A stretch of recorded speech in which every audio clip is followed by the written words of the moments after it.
This is a disturbing memory from my young childhood. I was about 7 or 8 years old. My mom would usually take my brother and I trick-or-treating, but this particular year, after school, she dropped me off at my friend Sean's house, where Sean, our friend Johnny, and I would go together. Johnny and Sean were a year older than me.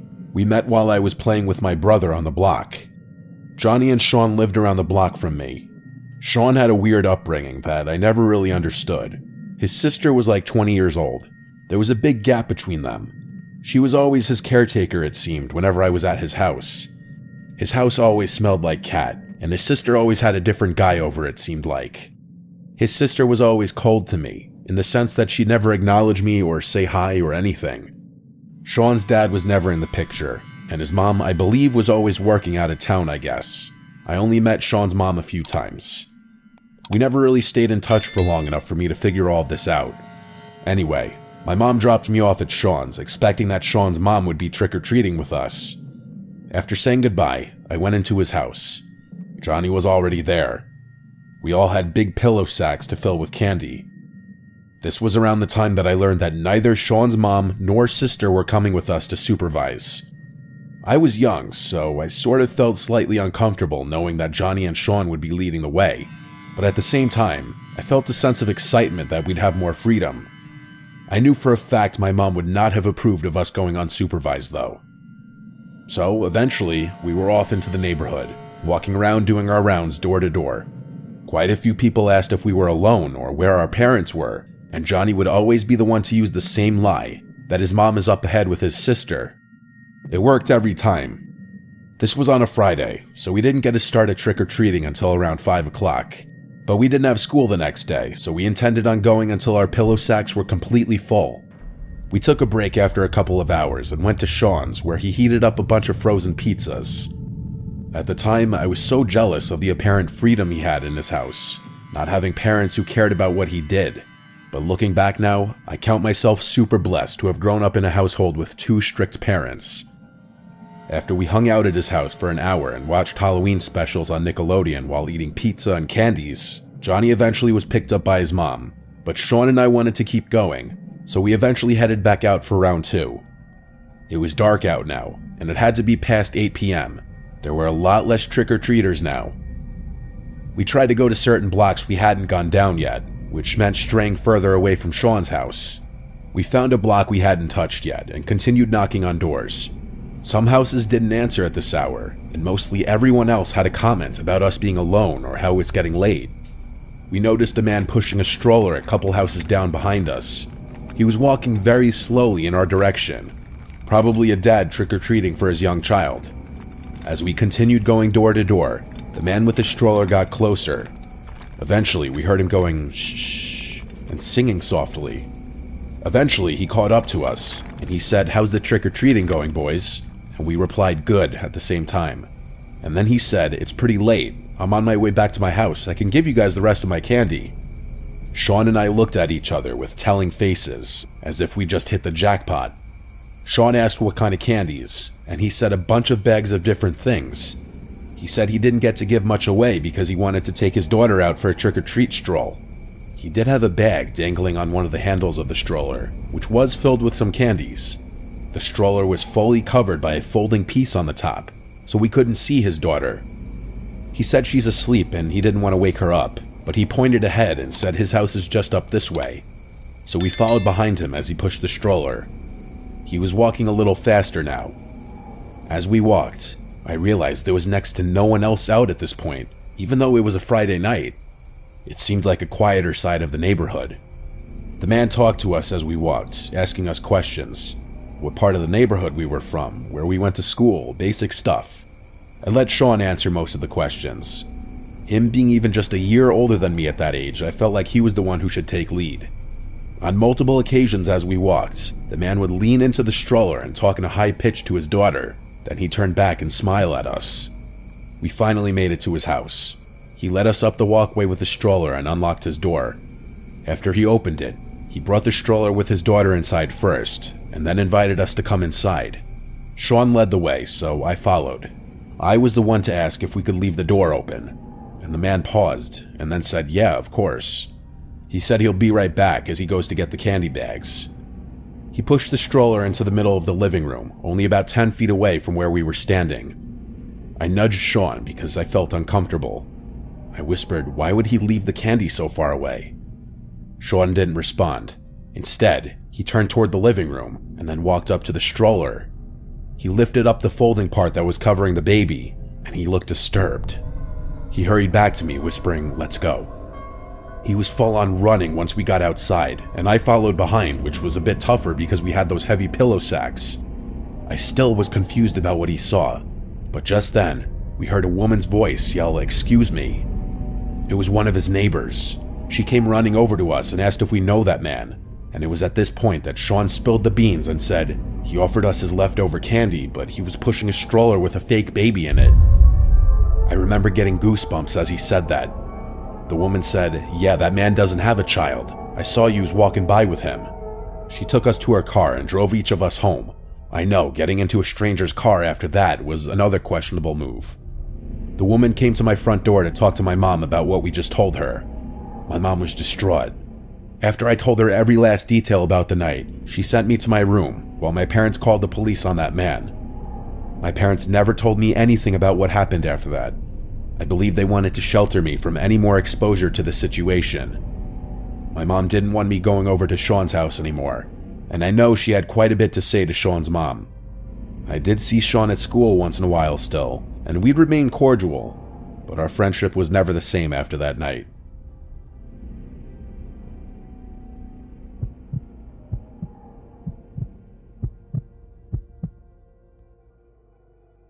It was Halloween night, 2016.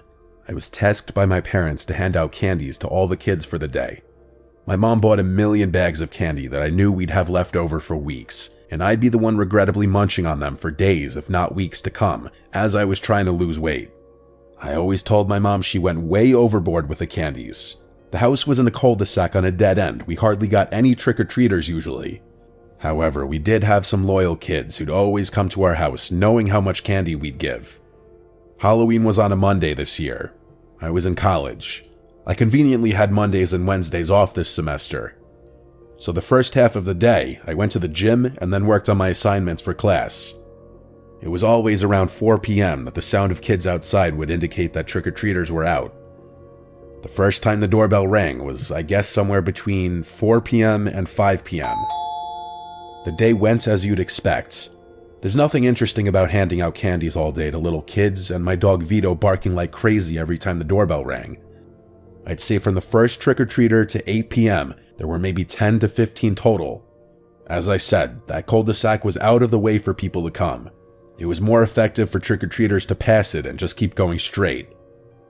It being a Monday night, things quieted down much earlier than usual, I'd say. I got enough homework done, I put a dent in my projects, and so I had some of my mom's leftover stew and went to my room to watch Game of Thrones. I was literally 2 episodes in when I heard the unexpected sound of the doorbell. Vito started barking again. I looked at the clock and it had to be like 9:30. This was definitely beyond the cutoff time for trick-or-treaters. I went downstairs to the front door and opened it. On the other side of the glass storm door was a very tall man in a clown costume with a very scary-looking mask. I knew it was a man just based off the frame of the person. He was alone. He waved at me and then pointed at the brown sack he was holding. It looked basically empty. I didn't open the storm door. I just said through it, "Sorry, we don't have any more candy," and slammed the door shut. I locked it right away. I instantly regretted opening the door. I genuinely thought it was just some kid or an unfortunate mother or father who worked late and wanted to get some last-minute trick-or-treating in with their kids. Whoever I just saw on our stoop was not a kid. Hell, it didn't even look like a teenager. The frame of this person was massive, and the clown costume just made him look even bigger. Thankfully, I didn't grab the candy bag before opening the door, so he couldn't see that I was lying. I hovered by the door for a bit just to listen and see if I'd hear footsteps walking away. But not only did I not hear him walk away, he rang the doorbell again. Vito once again started going ballistic. Vito's a rat terrier. His bark is not intimidating, nor would he ever actually defend the home from an intruder. I picked him up and carried him upstairs after turning off the lights downstairs. This was my half-assed attempt at getting him to think I was absolutely never opening that door again tonight. I put Vito in my room and shut the door so he wouldn't keep barking. I stood at the top of the stairs listening, and then I heard through the front door, the storm door being forced open, like there was a loud snap implying that the latch may have been broken from force. I then heard both knocks on the front door and then the doorknob moving around. At this point, I decided to hide in my room. I was incredibly unsettled. I texted my family group chat about what was going on. No one answered though. Of course. I knew that whoever that was had to get bored. I would have texted all my guy friends asking who it was, but all my guy friends are short. I resumed the episode I was watching. I was truly just trying to pretend he wasn't there. What else was I to do? The doorbell rang once again though. This was a nightmare. I kept telling Vito to shush. I had my blinds closed too. I didn't want that fucking clown knowing what room I was in. I tried calling my dad, but he didn't pick up. I called my brother, who picked up saying he wasn't alone, and I knew that meant he was with a girl. I told him check my texts. There's some guy dressed as a clown at the door and he won't go away. My brother said it's a Halloween prank and to just ignore it. He seemed like he was in a hurry to get off the phone, so I hung up. I hoped he was right. It honestly made the most sense to be a prank. So after a few more minutes of sitting on the edge of my bed, anxious, the doorbell did not ring again. I finally felt safe to relax again and lay back down. I started drifting away slowly, so I turned off the TV to allow complete silence and darkness in the room. And very shortly after that, I drifted to sleep. I don't even think I was asleep long enough to enter REM state and have a dream when I woke up to Tito growling and quietly barking, as he would do when he was waiting for approval from one of us. I told him to be quiet, and he stopped. I looked to see what he was looking at. He was looking at the window. I listened. There was a sound coming from right outside the window. The slightest thumping sounds, and I could almost swear the sound of something rubbing on the window. My bedroom was on the second floor of the house. It's not like anyone could be outside my window, but I wondered what it was. I got up and pushed open the blind on my window, and boy was I wrong. That man dressed as a clown was at my window. All I could see was that horrific mask on the other side of the glass. He tilted his head as he looked at me, screaming my lungs out. Tito didn't even bark from what I remember, or maybe I just blocked everything else out. I ran with my phone out of my room and to my parents' bedroom, where I locked the door and dialed 911. I was too shook to even cry. My whole body was shaking and my voice was trembling as I spoke to the 911 operator. I must have asked the operator once every 20 seconds to get the police to hurry up. She'd tell me the same thing every time. They're coming as fast as they can. The police got to the house in roughly 10 minutes. They examined the exterior of the house to look for any attempted entry points. All they found was that the latch on the front storm door was broken, like I figured, and leaned against the side of the house by my bedroom window was my dad's ladder. That man went into our storage shed outside and found my dad's ladder to use to climb up to my window. To avoid this going any further, I went to go sleep at my guy friend Adam's house. To this day, I don't know if this was just a sick prank purposely played on Halloween, or if there was about to be a horrible crime committed with the sick novelty of it being Halloween.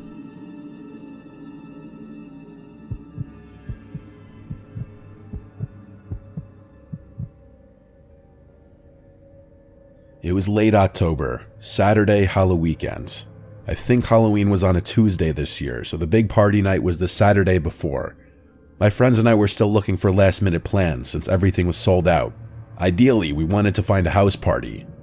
We all had pretty funny costumes too, and we wanted to get good use out of them. My friend Kate actually decided to put on her Instagram and Snapchat stories looking for parties tonight. Not something I would have ever done. I'd find that to be kind of shameless and embarrassing, but I was glad she was willing to do it. I was surprised when she texted in the group chat that someone hit her up about a party.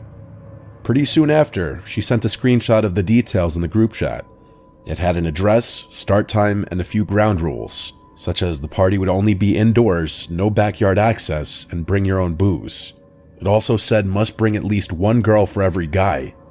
The guy who sent the details to Kate was one of our guy friends around our age who mutually knew a lot of the same people we did. Apparently a number of people we knew were going to this party. The house address was one town over, super close. So between the four of us, we all went to Shauna's house since she had the open crib.